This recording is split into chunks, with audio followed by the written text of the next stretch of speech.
There is a place that is spoken about only in whispers, a dark area that spawns the beginnings of urban legends, a place where anything can happen and usually does. During the light of day, it hides just outside of view, but when the sun goes down, spirits, creatures of the night, roam free, and things do go bump in the night. It is in every state and every country, and there is no escaping it, no matter how safe you feel behind your locked doors and latched windows.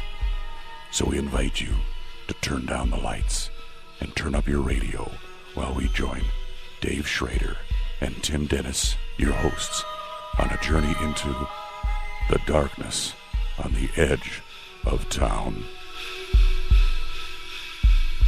Good evening and welcome to the Saturday night edition of Darkness on the Edge of Town Paranormal Radio. I'm your host, Dave Schrader. Across the board from me, Mr. Tim Dennis. Good to have you back in studio with us, sir. Oh, thank you. It's good to be back. A lot of people thinking a lot of good thoughts and prayers and healing your way over the last week, and we continue that for you and your family, buddy. And it's most appreciated. Thank you, everybody. We have got a great show coming up for you tonight. Again, in a few moments, we're going to have the lovely Nicole Remini is going to join us with a new movie review. We also have Adrian live from London, England, and he's going to be talking to us about all the weird news of the world. But you guys got to stay tuned for hour 2 and 3 at 10 o'clock and 11 o'clock tonight. We have Psychic Tiffany, Tim. She's joining us live in studio, and this is kind of cool. Growing up in the Twin Cities area here like you have, me living here for the last 20 minutes, we were able to pull together morning show hosts from all the different shows around the cities here that are going to come in, and they're going to actually have live readings done. We've got Lee Valsvik, the Grand Dame, is going to be here from Cities 97. We have Mark Rosen, the superstar Mike Morris, and Sludge from K-Fan. The K-Fan morning show is going to be with us. Donna Valentine, Muss and Fish from K102.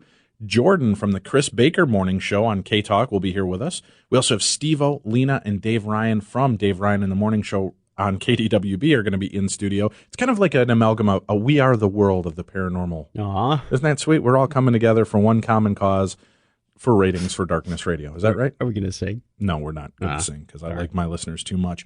But before we get into that, we have some other place to go, Tim. Take me to the dungeon. Observer of the obscure, viewer of the violent, and maker of the best peanut butter and jelly sandwiches we ever tasted. It's movie reviews live from the dungeon with Nicole Remini. Well, good evening, sweetie. Hi, honey. How are you? Doing good. Thanks a lot for coming back. Boy, we're putting you through the ringer this month with spooky movies, huh? Yeah, it's kind of funny. You know, spooky movies, ghost hunts. It's been quite the month. Yes, it has. So now, what movie are you looking at us for this week? I watched American Haunting. Oh, okay. Have you seen that? You know, I did. Yes, I've seen it. I think it's really interesting. It has Sissy Spacek in it. It has Donald Sutherland, and it's based on a true story, one of the only actual documented hauntings that actually killed a person. And it's apparently that is on paper that this is based on a true story. Right. But the only haunting on paper that actually killed someone. I think it just killed Donald Sutherland's career as well. I could be wrong. I was actually a little surprised. I thought, is this an old movie? But I was a little surprised. It's a few years old. And nothing like having contemporary actors like Donald Sutherland and Sissy Spacek, who I think were relevant about 25 years ago. But yeah, exactly. Or back in the 1800s when this movie is based. Good grief. So, yeah, give us some background. What is this movie about? So it tells the story, again, of the only documented case in U.S. history, and it's validated by the state of Tennessee, in which caused a person's death. This young girl was being basically tormented by these ghosts in their home. Now, I mean, they actually have them talking to the ghost telling them somebody in your family will die. There is some crazy moments of her being dragged up the stairs, dragged around the house. And then you kind of, when you figure out what the movie is about, it makes absolutely no sense. Right. Do you agree? Why the hell? This poor girl was already being tormented, and now the ghost is, like, beating the crap out of her. Yeah, exactly. This is for those of you that aren't familiar. If you're familiar with the Bell Witch story, that's what this is basically based on. Right. The Bell Witch story. Yeah. I mean, the spirit's like slapping her, pulling her, dragging her. I mean, just beating this girl. And I was actually kind of funny. There was no bruising on her ever. I mean, the cracks that they used for the sound effects on this girl being beat, it was kind of funny. You kind of expected her the next day to be like curled up in a ball, like all bruised, and she's just as beautiful as ever. So it's kind of the haunting. I thought the haunting scenes were really scary. They really scared the heck out of me. But again, when I figured out what the movie was, again, it makes absolutely no sense to me why this poor girl was being tormented. Pick somebody else in the family because this girl was already going through enough. Right. Well, I think without giving the story away. Right. They had ticked this witch off, right? And then she kind of unleashed on the family for them ostracizing her. Isn't that pretty much the basis of it? Yeah, but then when the father goes to her and says, kill me instead, like, leave us alone, she's like, I never did anything to your family. She basically was like, yeah, I threatened you.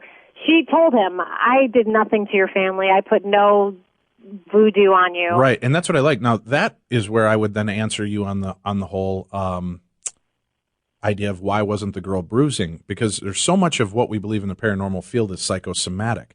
Wouldn't it be interesting? I mean, if it goes to supposedly beating this girl up psychologically, it wouldn't leave scars. Even though she's being bounced and batted all over the place, maybe that's the reason why. Is it was more the idea of this person putting into their mind that she was cursing the family and them feeling all this negativity because they felt they were cursed that brought it upon themselves. Is that what you think it was? That's my take on it. Really? Because I'm like, I mean, they showed the nail scratches on the floor and, where she's being dragged. Right, but that was from her being dragged, not from the spirit. So if her mentality is doing that, I don't know. It's definitely an interesting observation. But I thought the movie was interesting to watch, fun. It was weird to see some of the actor choices that they went for in the movie, but it wasn't an incredibly high budget film either, but overly entertaining. What did you? It was definitely entertaining. You know what? I had no problem sleeping that night, so I'm going to say, maybe I had to keep 2 lights on, maybe. Okay, so 2 out of 5 lights on we've kept on for this movie. Yeah, I'm going to go with 2 out of 5. I think, like I said, freaky deaky as far as the actual moments of this poor girl dealing with the ghost. See, I would keep 5 on just because I'd be afraid Donald Sutherland would be in my room. That would be even more frightening. How the hell do you get a good-looking guy like Kiefer Sutherland out of Donald Sutherland? I don't know. I've met Kiefer, so I have a hard time thinking Kiefer's a good-looking guy. Well, he's better looking than his dad. I'm going to give you that. All right. That's all I'm asking for. Well, thank you very much, Nicole. You have a good one. We'll talk to you again next weekend. All right. I appreciate it. Bye. Take care. Bye-bye. We've got some more stuff coming up. I do want to make a quick mention of a couple of cool items that are coming on. 3rd annual Crypticon is coming up, the horror movie convention right here in the Minneapolis area at the Radisson in Roseville, Minnesota, taking place November 14th, 15th, and 16th. Tim and I are going to be out there. We're going to be sitting with the lovely Kelly Maroney, Tim. Ooh. She's one of my favorite movie stars from the Chopping Mall. She was in Fast Times at Ridgemont High as the head peppy cheerleader. And then, of course, the all-time best penultimate sci-fi geek cult movie for me was Night of the Comet. And Kelly Maroney was the adorable cheerleader in that. She's back. She's going to be either at our table or right next to us signing autographs, so you guys can come on out and see us. Does that depend on if we shower or not? Yes, exactly. Okay. We also have Michael Berryman's going to be there. John Kassir, the voice of the Crypt Keeper from Tales from the Crypt, is going to be there. We also have Chris Sarandon. Chris Sarandon, again, played the vampire in the movie Fright Night, and then he was in Princess Bride. I can never remember it. And he played Prince Humperdinck. So it's a classic movie role. He is also the voice of Jack Skellington. I didn't realize that. I thought it was Danny Elfman because he did all the singing. I thought he did the talking voice, but it's actually Chris Sarandon who did the voice of Jack Skellington. From Nightmare Before Christmas will be there. There's a whole bunch of great speakers coming out. You can check out the website at crypticonminneapolis.com. Again, that's crypticonminneapolis.com for all the information, ticket information. I hope that you'll join us out there. Going to be a lot of great guests, and Tim and I will be there. We'd love to get a chance to say hi to you and shake hands and spend a little time. We got that going on. We also need to mention that the Edge Life Expo is coming up on November 8th and through the 10th. It's the Edge Life Expo 2008, a holistic experience featuring a 2-day expo on the 8th and 9th at the Minneapolis Convention Center. It's $9 daily, or you can get $15 for a 2-day pass. There are speaker tickets extra that you can get. There's featuring Dr. Norm Shealy, who we just had on the show, Isha Catherine Harwig, Deborah Lynn, Sunny Dawn Johnson, just a great lineup of speakers that'll be there. There is also a all-day, all-access pass that you can get, which will get you in with some other cool stuff. For all that information, if you want to check it out and have an event with Sunny Dawn Johnson doing Connect with Your Angels, that's going to take place on Monday, November 10th. But all the information for this taking place at the Minneapolis Hilton Expo tickets, you can go to edgelife.net/tickets, or you can call 888-810-2065. Again, that's 888-810-2065. Time now, we're going to go real quickly to London, England, Tim.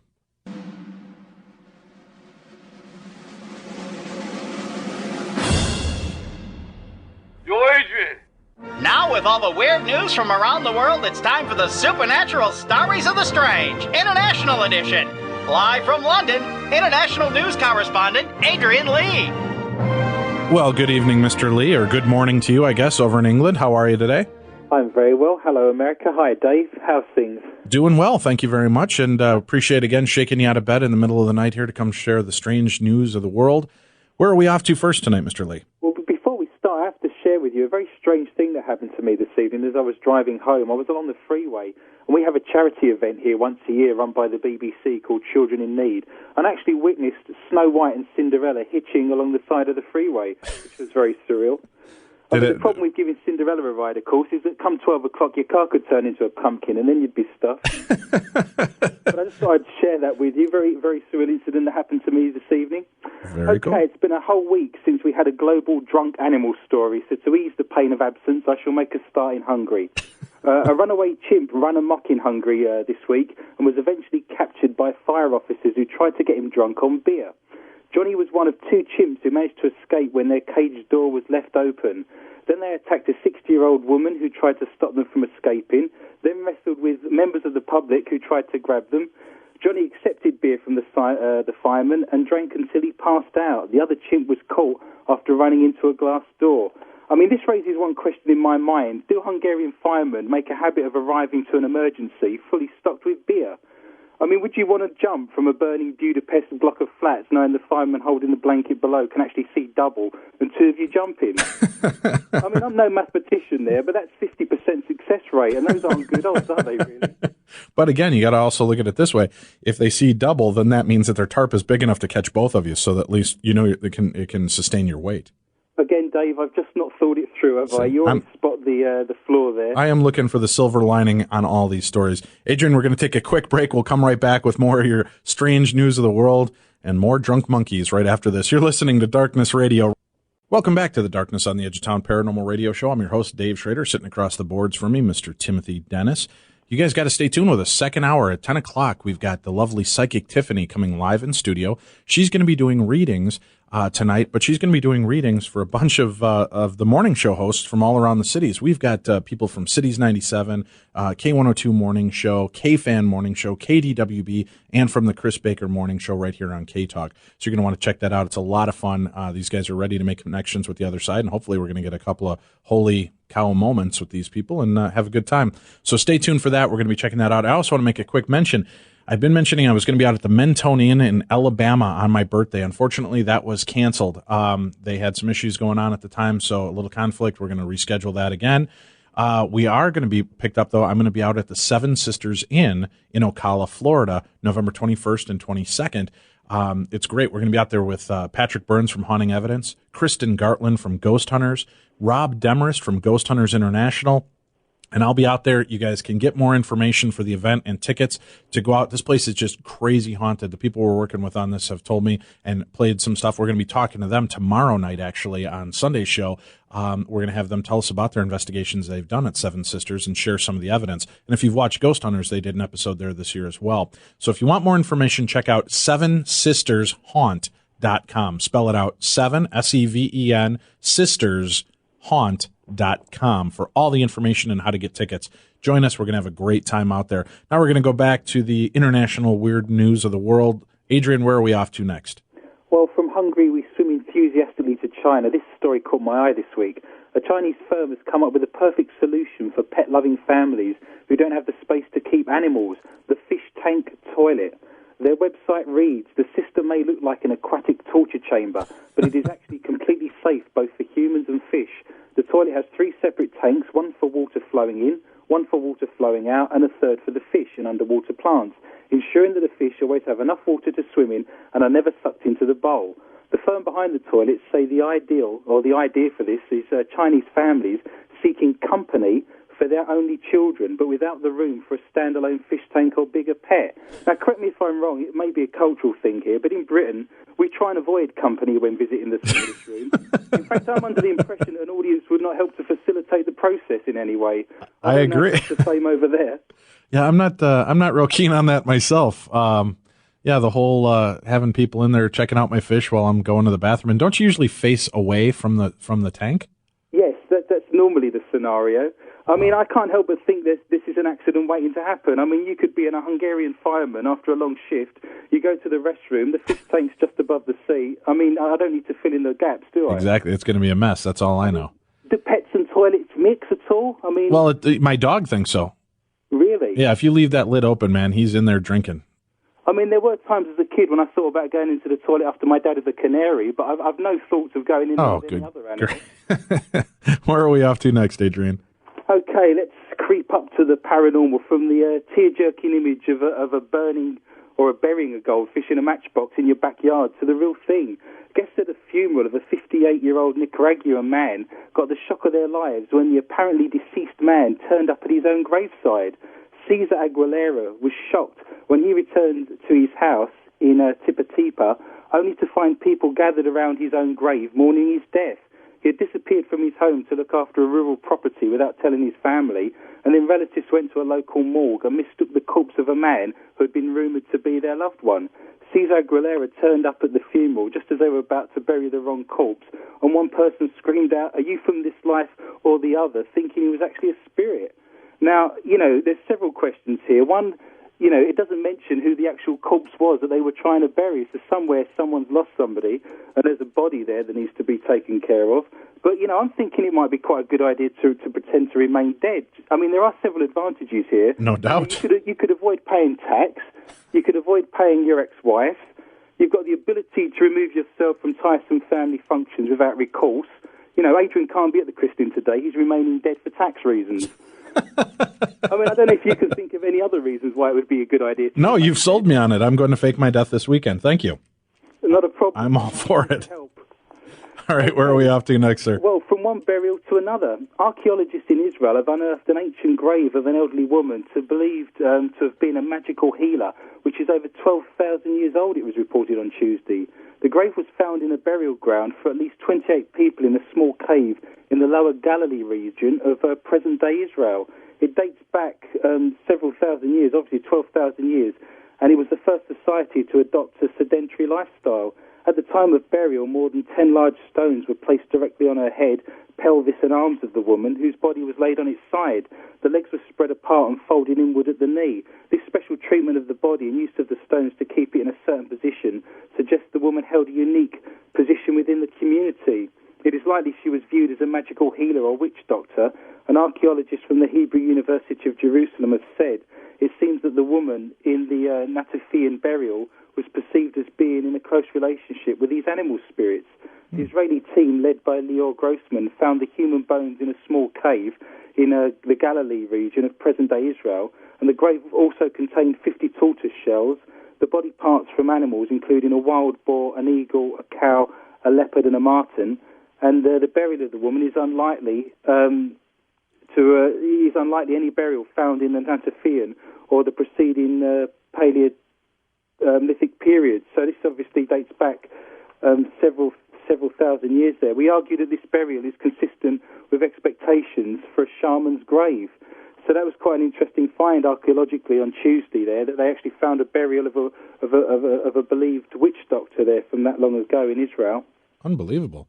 There's been, there's a new show that's been on the History Channel. I guess they're going into their second season, and I just got turned on to it the other day. I went to go see a movie, and one of the previews actually was for a TV series on History Channel. I think it's called like Underworld Cities or Cities of the Underworld, and this archaeologist, very good, archaeologist goes out and investigates all these different places that have kind of fallen literally below the map, and just looks really interesting stuff with the history that they're able to find on this. I think having done some research over the last few months, it's interesting how many archaeological stories I come across. They find lost cities, in flooded caves, and especially in South America, there's an awful lot of investigation going on at the moment and quite a lot of finds. So it's very interesting to see how that progresses. No doubt. All right, what are we off to next, sir? Well, from witch doctors to witches' curses, the makers of a British TV ghost hunting show have upset locals by claiming their 13th century town is cursed by witches. Publicity for the week-long Most Haunted special last week, hosted by Yvette Fielding, promised viewers 7 spooky nights of paranormal investigation from Denby, a Welsh village cursed by witches. Shown on the satellite channel Living TV, it climaxed last Friday with an exorcism and a burning inside the church grounds. But the claims of a curse have angered residents who have complained to the TV British watchdog, Ofcom. Denby council leader Colin Hughes fumed, "How on earth can anyone say a town is damned or cursed by witches when they have no proof at all? The entire TV show is just a load of sensationalist rubbish, and they've made it all up." The 13th century witches, unfortunately, were unable to comment on that. They've caused a bit of a stir there. And crossing seamlessly and stealthily with all things paranormal, a seemingly solved mystery is being questioned by a man who believes there are paranormal forces at work at Dumbarton Bridge in Scotland. The incredible cases of dogs leaping to their death from Overton Bridge has been closed following a scientific investigation. But Mr. Shine 44 is disputing how foolproof these particular findings are. A Channel 5 documentary, The Dog Suicide Bridge, found in 2006 that mink were prompting the animals to jump. I mean, I believe this was due to their scent as opposed to sort of nefarious gangs of mink-organised canine bungee jumping with poor safety records. He told the reporter, although the scent theory is scientifically credible, it is not watertight, and it is quite obvious that another type of explanation must be found. And since the 1950s, around 50 dogs have actually leapt to their deaths off of this particular bridge in Dumbarton. I mean, so I'm guessing that's not a good shortcut for a blind person with a guide dog. I mean, can you imagine him huddled around his grave saying he didn't show any signs of depression? Mr. Shine claims that there's more to these incidents than the scent of mammals attracting these pets. He said recent psychic research at the bridge has revealed ghostly sightings of a white or grey lady present on the bridge, while another medium experienced the apparition of an angry ghost. So no Hungarian firemen were available to catch these dogs, unfortunately. They were probably all at home cleaning out their fish tanks, I suspect. No doubt. I think it's just that the dogs couldn't take being blamed for farting anymore. Do you think that had something to do with it? They just, I can't take this. When my dad used to fart, the dog used to run out of the room because he was the first one that got kicked. Exactly. Hey, we got to take another break here, Adrian. Stay tuned. Stay with us. You guys stay with us, too. You can listen to the rest of the best of Paranormal Talk Radio. Welcome back to the Darkness on the Edge of Town radio show. Hey, Twilight fans, Jacob, Victoria, and Laurent from the highly anticipated new movie based on the monster-selling book are coming to the Mall of America as part of the Hot Topic Twilight Tour. Go to the Mall of America Hot Topic to meet Taylor Lautner, Jacob, Rochelle Lefevre, who plays Victoria, and I know I'm going to butcher this, but I think it's Edie Gategi, who plays Laurent from the movie Twilight, on Friday, November 14th. Be one of the first people to purchase the Twilight Tour t-shirts from the Mall of America Hot Topic on the 14th, and you'll receive a wristband that guarantees your place in line to meet them. Again, purchase must be made in person at the Mall of America Hot Topic store on 11/14. That's November 14th. Space is very limited. Entry to signing with wristband only. Your purchase is limited to just 2 wristbands per person. No cameras are allowed. There's 1 autograph per person. For more information, go check out www.hottopic.com. That's www.hottopic.com. Come on out and meet the entire cast of Twilight. It's going to be a great time at Hot Topic at the Mall of America. Now we're going to go back to international news correspondent Adrian Lee. Adrian, where are we off to next in the world, sir? Well, if I may, leading perfectly from a paranormal dog suicide bridge in Scotland with all the alacrity of a man standing in a minefield, we're going to descend to the creepy gnome story in Argentina this week. Ooh, a creepy gnome, isn't that kind of redundant? Do you know of any sweet gnomes? Sorry? I said it's a creepy gnome. Those kind of go hand in hand. That's kind of redundant. Do you know of any sweet gnomes out there? Not that I'm aware of. I can do research for you on that. Please.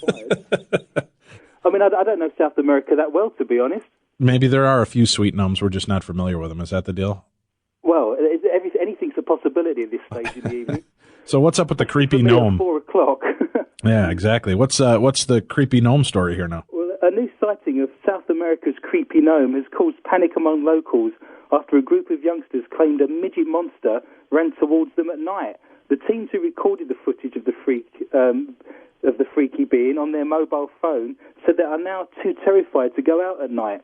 Experts who examined the latest footage taken in the province of Santiago del Estero in Argentina. Did you like that, by the way? I did. My Spanish is coming on. It is very good. In Argentina last week say it is credible, but skeptics say that the sidestepping gnome could be a speedy child or even a small animal.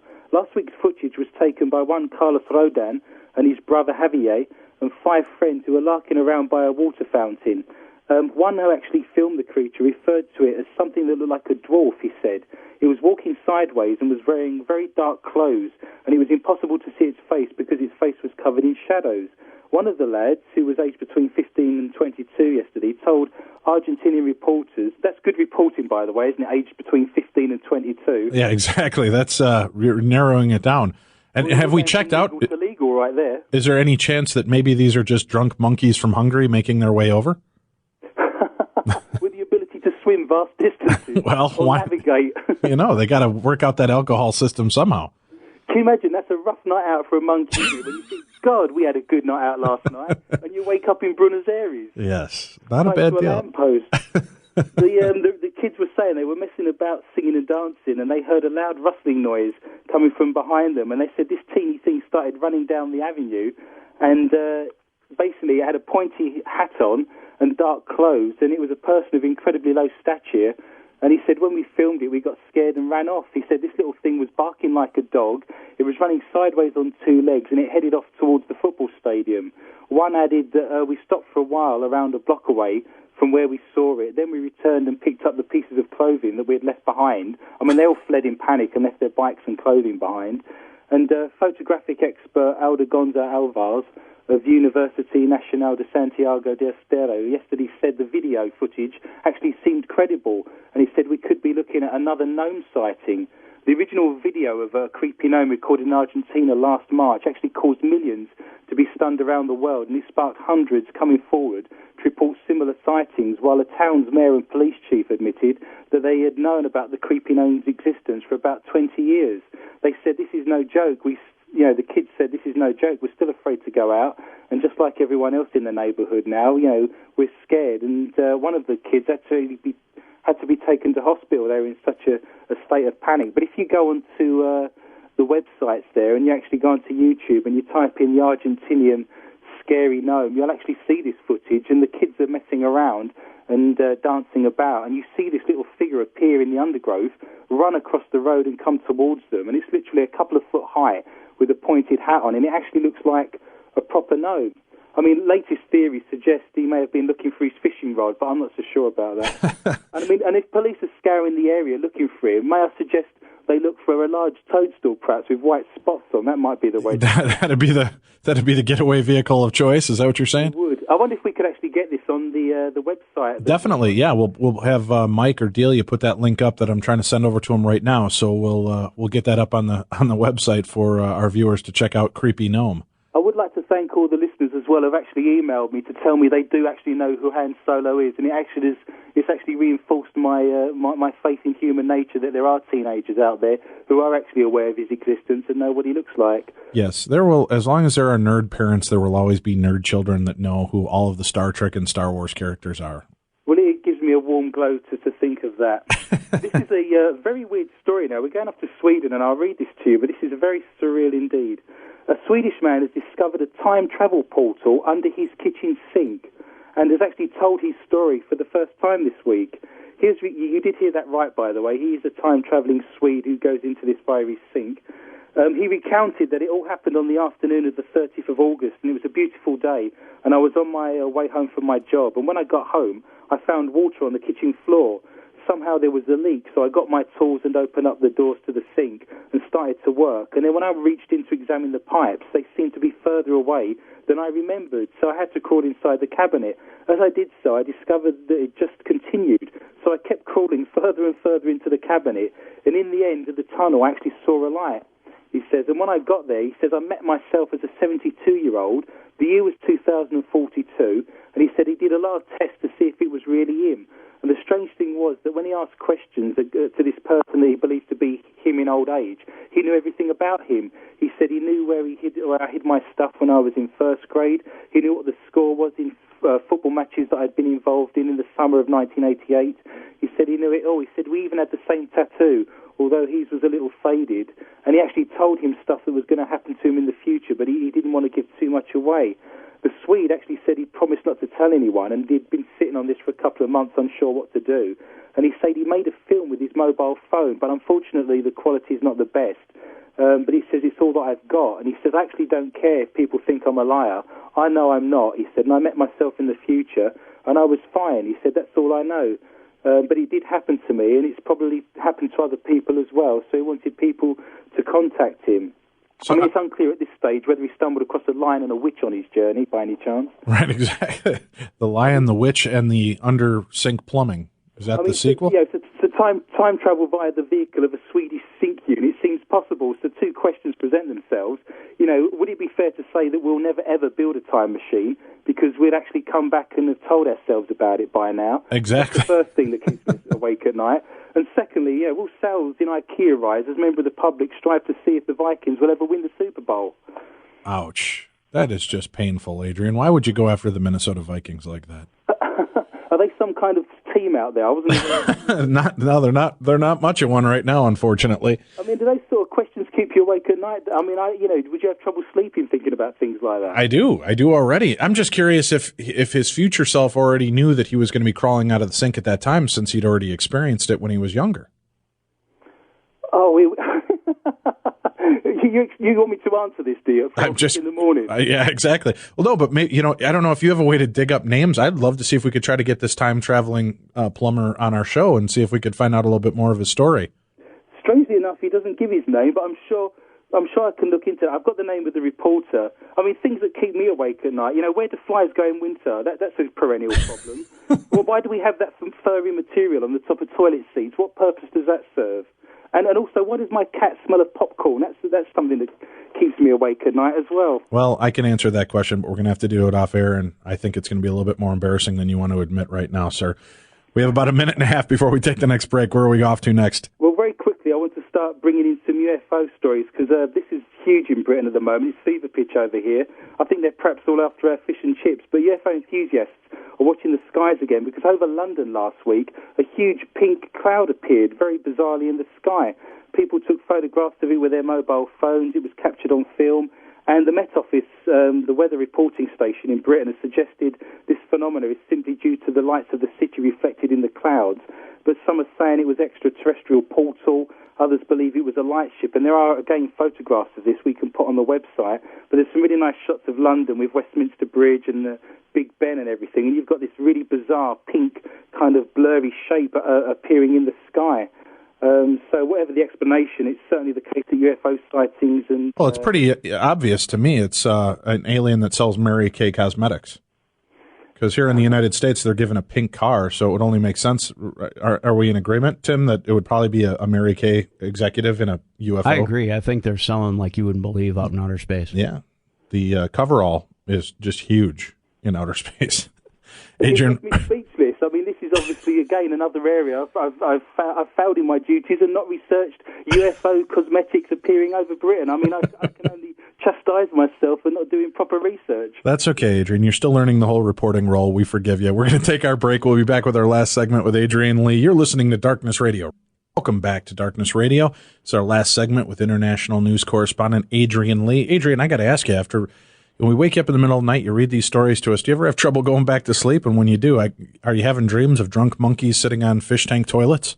Well, you forget that they've also got cosmetics on as well, delivered to them by UFOs hovering over London. Exactly. It's almost like you're here with me. It's, I wake up half an hour beforehand just to get the voice working and make myself a cup of tea, and then I spend an hour of madness with you, and I'm expected to go back to bed again.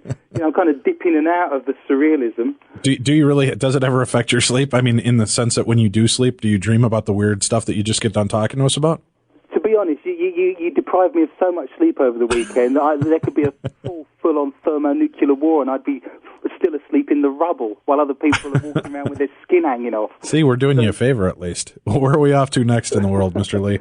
I never looked at it like that you're stopping me from being involved in a full-on nuclear assault. So I can only thank you for that. We're out to help. There's so many alien stories this week in Britain, it's difficult to know where to start, so we'll get ploughing on again.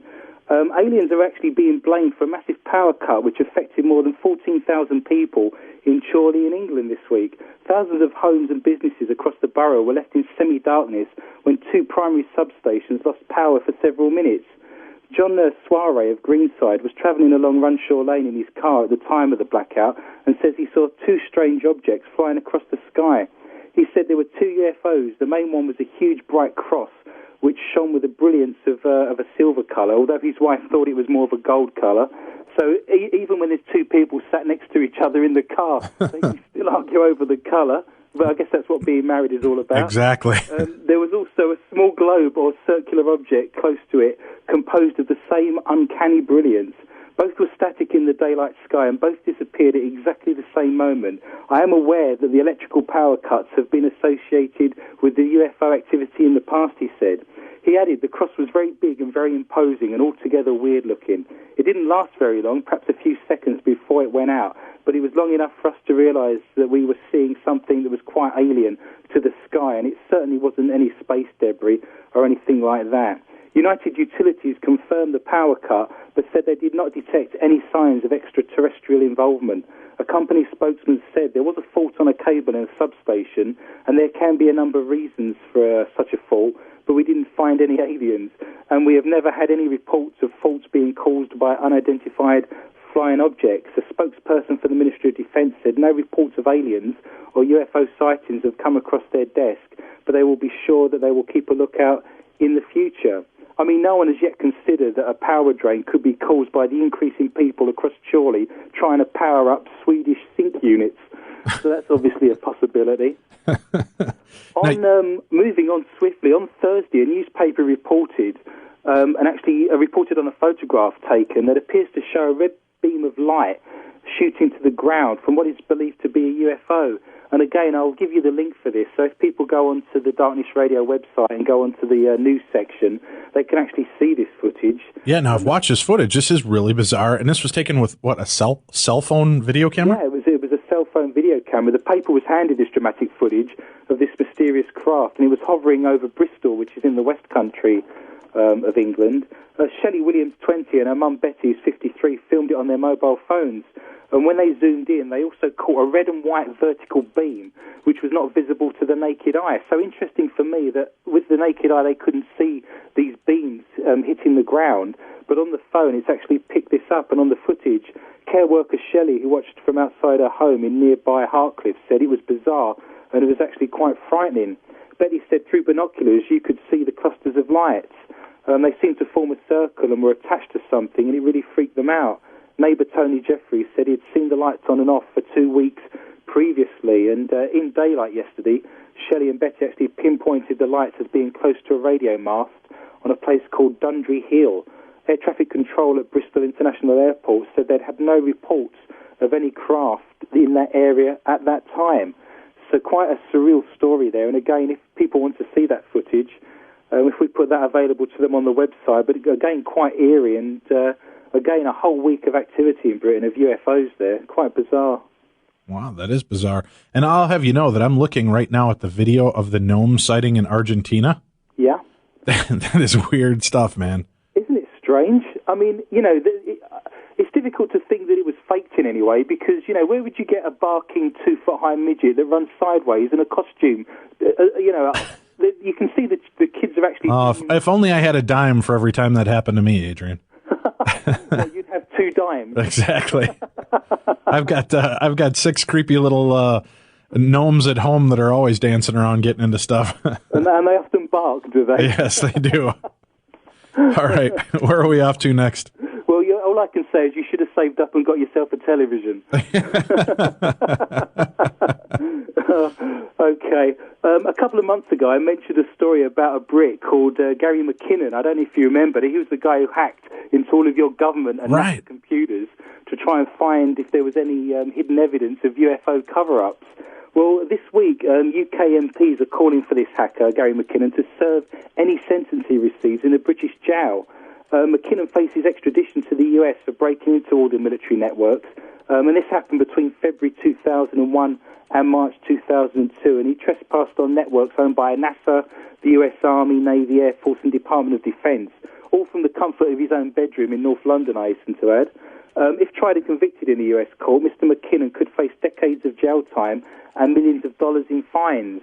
Despite taking his appeal to the House of Lords, McKinnon actually lost a 6-year legal battle to avoid extradition only last week. So the reason this has come about is that now the European Court of Human Law is actually starting to organise his extradition out to America, and it's actually imminent at any moment. Wow. He's actually awaiting a decision by the Home Secretary, Jackie Smith, as to when the extradition process will actually begin. But in the interim, again, this story is current because 20 UK MPs have signed an early day motion which calls for any sentence imposed by a US court to actually be served in a British jail. But again, I mean, when I mentioned that story to you a couple of months ago, it was quite scary to think that all of your government and defence computers could have been hacked into, and every part of those accessed just from a nerd in his bedroom in North London.